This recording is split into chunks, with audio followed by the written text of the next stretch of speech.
बुर्का पहने एक क्रूरता भरी माँ की दास्तान आपको सुनाती हूँ, लेकिन उससे पहले आप खुद उस कलयुगी माँ का कबूलनामा कैमरे पर सुनिए। क्या हुआ था उससे? सर मुझे पता ही नहीं, मेरा दिमाग ऐसा हो गया था जब मैं बीपी मेरा बहुत ज़्यादा हो गया था। उस टाइम मेरे को कुछ दिखा नहीं, मैंने मेरे बच्चे के गले पे वो फिर गया। किस तरह से आपने उस पर मारा, क्या सोचा?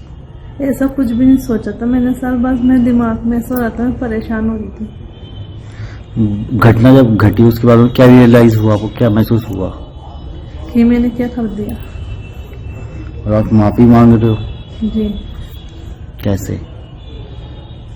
सर, मैं गलती हो गई मुझसे, बहुत बड़ी गलती हुई है। मेरे 2 बच्चे भी हैं छोटे छोटे। एक बार भी आपने उनका भी ख्याल नहीं किया? दिमाग अभी भी इस वक्त मेरा इतना बीपी हो रहा है सर, मेरा हो जाता है बीपी। अभी आपने जिसे सुना उसका नाम अंजुम है।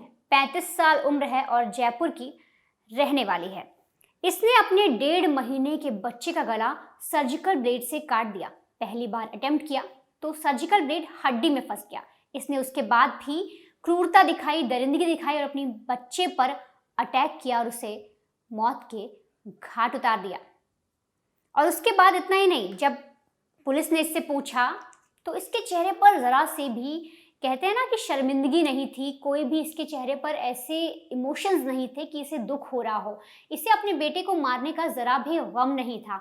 ये कैमरे पर पुलिस को कह रही है कि मुझे पता नहीं क्या हो गया था, मेरा बीपी बढ़ गया था। और तो और अब जब मीडिया के रिपोर्टर्स इसके पास जा रहे हैं, इससे पूछताछ कर रहे हैं, इससे बात करने की कोशिश कर रहे हैं, तो ये बोल रही है कि अल्लाह मुझे माफ़ कर दे, मैंने जो भी किया उसके लिए मुझे जहन्नुम मिलेगा, लेकिन वो मुझे माफ़ कर देंगे। मैंने अपने बेटे उफेज को मार डाला है और वो भी क्लिनिकल सर्जिकल ब्लेड से। ये बाकायदा कैमरे पर ये चीज़ें बता रही है। लेकिन इसने ऐसा क्यों किया? क्या हुआ इसके पीछे कि इसे इस तरीके की माँ बनना पड़ा, इसे अपने ही बेटे को मौत के घाट उतारना पड़ा? उसको जानने के लिए मैं आपको इसकी एक पूरी कहानी बताती हूँ। दरअसल जो अंजुम है वो जयपुर की रहने वाली है। आज से 15 साल पहले इसकी शादी अहमद खान नाम के एक आदमी से हुई थी। तब इसके 2 बच्चे हुए। अभी वो 12 साल का एक बच्चा है और एक 9 साल का। और अभी हाल ही में 1.5 महीने पहले इसने एक बेटे को जन्म दिया जिसका नाम रखा गया उजैफ। अब उजैफ लगातार रोता था, इसको परवरिश करने में काफ़ी दिक्कत आ रही थी, क्योंकि जब इससे बातचीत की गई तो इस माँ ने बताया, अंजुम ने, कि मेरा बेटा ज़्यादातर रोता था और जब मैं प्रेग्नेंट थी तो घर पर कोई नहीं था, सारा काम मुझे करना पड़ता था, मैं परेशान हो रही थी, मेरे पति काम पर चले जाते थे और ये बच्चा जब ज़िंदगी में आया तो मैं बीमार रहने लग गई। और तो और ये बहुत ज़्यादा रोता था, आए दिन रोता रहता था। मैं इसको खाना खिला रही हूँ तब भी ये रो रहा है और मुझे चिढ़ होने लगी थी, मुझे अब बहुत नफरत होने लगी थी, मुझे गंदा लगता था और इसीलिए मैंने इसका कत्ल कर दिया। ये पूरा कबूलनामा है। लेकिन ये प्लानिंग कैसे करती है, क्यों कत्ल करती है, वो मैं आपको बताती हूँ। दरअसल इसने 5-6 दिन पहले ही अपने बच्चे के कत्ल करने की प्लानिंग कर ली थी। इसके पिता अपने मोहल्ले में एक क्लिनिक चलाते हैं, वहाँ से सर्जिकल ब्लेड लेकर आती है। ये अपने पिता से कहती है कि जब मैं कुछ खाना वगैरह खाती हूँ तो मेरे दांतों में फंस जाता है, इसलिए आप मुझे अपना सर्जिकल ब्लेड दे दीजिए। अब बेटी ने पिता से कुछ मांगा है तो वो मना नहीं करते, वो सोचते हैं कि हाँ ठीक है, एक काम की चीज़ मांग रहे, दे देते हैं। तो उनके पास रखा होता है, वो अपनी बेटी यानी अंजुम को दे देते हैं। अंजुम उसे लेकर घर आती है। घर आने के बाद वो कई दिन तक सर्जिकल ब्लेड अपने पास रखती है, लेकिन 2 मार्च की रोज अचानक बच्चा फिर से रोता है। अब ऐसे में अंजुम चिड़चिड़ी हो जाती है, उसे गुस्सा आने लगता है और वो कमरा बंद करती है। कमरा बंद करके बाकायदा सर्जिकल ब्लेड से अपने 1.5 महीने के बच्चे की गर्दन पर अटैक करती है। लेकिन पहली बार में जो हड्डी में जो सर्जिकल ब्लेड था वो फंस जाता है।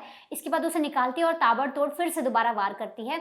और ऐसे में ऊपर से कुछ लोग जो इसके घर में रह रहे होते हैं वो नीचे आते हैं। तब ये उन लोग को कहानी कर देती है कि ये देखो मेरे बेटे के गर्दन से खून निकलने लग रहा है, पता नहीं, मैं बाहर थी, अचानक से मैंने देखा इस कमरे से रेड कलर की टी शर्ट पहन के एक आदमी भागा है। अब जब परिवार वाले भी ये देखते हैं और देखते हैं कि बच्चे का जो टी शर्ट है जो उसने पहना है वो खून से सन गया है, उसके गले से खून बह रहा है, फौरन उस बच्चे को लेकर अस्पताल जाते हैं। अस्पताल ले जाने के बाद बच्चे को एडमिट किया जाता है, लगातार ट्रीटमेंट चलती है। लेकिन 11 मार्च को, 2 मार्च को पूरी वारदात होती है, 11 मार्च को बच्चा दम तोड़ देता है, उसकी मौत हो जाती है। अब पुलिस आती है, पुलिस पूरा केस इन्वेस्टिगेट करती है। तो ये महिला, ये अंजुम, ये जो एक बच्चे की माँ है, ये बोलती है कि जो मेरा बेटा है वो बहुत रो रहा था। मैं अचानक कमरे में गई तो मैंने देखा कि एक आदमी रेड कलर की टी शर्ट पहन के धक्का देके मुझे वहाँ से भागा है, और जब मैं अंदर गई तो बहुत खून था, और इसीलिए ऊपर से जो मेरे परिवार वाले हैं वो भी उतर कर नीचे, उनने देखा, फिर हमने बेटे को मेरे अस्पताल में एडमिट किया, लेकिन उसकी मौत हो गई। अब पुलिस बाकी घर वालों से पूछताछ करती है। तो ऐसे में जो बच्चे का चाचा है वो बताता है कि 2 मार्च की रोज भाभी जो है वो कमरे के बाहर ही थी, मैंने देखा था, और अचानक देखा कि बच्चे के कमरे से रोने की आवाज़ आई। मैं पहुंचा, भाभी वहां पर थी, भाभी रो रही थी और उनके गले पर बहुत सारा जो खून था बच्चे के गले पर था। अब ऐसे में पुलिस वालों को भी शक होता है कि आखिर ये क्या माजरा है। परिवार वाले ऐसी चीज़ बता रहे हैं और लाल टी शर्ट में कौन भागा होगा, सारी चीज़ जानने की कोशिश की जाती है, लेकिन पुलिस का शक परिवार वालों पर बना हुआ था। पुलिस को नहीं समझ में आ रहा था कि बाहर से कौन आया, 4 लोग अगर घर में थे तो वो अलग अलग चीज़ें क्यों बोल रहे हैं। महिला बता रही कि धक्का दिया और मुझे एक तरीके से रेड टी शर्ट वाले लड़के ने मुझे धक्का देकर भागा, लेकिन जो देवर है वो बोल रहा है कि कमरे के बाहर भाभी थी, लेकिन जब मैं गया तो बच्चे की रोने की आवाज़ आई थी, भाभी वहीं खड़ी थी और बच्चे की गर्दन पर खून था। पुलिस को महिला पर शक हो जाता है, पुलिस महिला को पकड़ती है, उससे पूछताछ करती है। पहले महिला कुछ नहीं बोलती, एकदम ऐसी बातें कर रही थी जैसे उसे कुछ समझ नहीं आ रहा, लेकिन जब पुलिस कड़ाई से पूछताछ करती है तो वो टूट जाती है और पुलिस को बताती है कि मैं नहीं चाहती थी कि मैं पकड़ी जाऊं, इसीलिए मैंने वो रेड टी शर्ट लड़के के भागने वाली बातें कही थी आपसे, लेकिन मुझे समझ नहीं आया मैंने अपने बच्चे को क्यों मारा। मेरी हालत ख़राब हो गई थी, मैंने जैसे देखा कि मेरा बच्चा मर गया है, मुझे कुछ समझ नहीं आया। और तो और पुलिस वालों को उसने ये तक बोला कि साहब मेरा बेटा है, मुझे लगा था मैं अपने बच्चे के साथ कुछ भी कर सकती हूँ और मुझे नहीं लगा था वो मर जाएगा, मैंने तो सिर्फ उसको चुप कराने के लिए सर्जिकल ब्लेड से अटैक किया था। लेकिन जब पुलिस ने पूछा कि सर्जिकल ब्लेड तुम कैसे लाई, तुम्हें चुप कराने के लिए सर्जिकल ब्लेड की जरूरत क्यों पड़ी, तो उसके पास जवाब नहीं था। अंजुम से और पूछताछ की गई तो अंजुम ने बताया कि 5 दिन पहले ही उसने अपने बच्चे को मारने की प्लानिंग कर ली थी, जैसे कि मैंने आपको बताया था कि वो अपने पिता के यहाँ से सर्जिकल ब्लेड लेकर आई थी।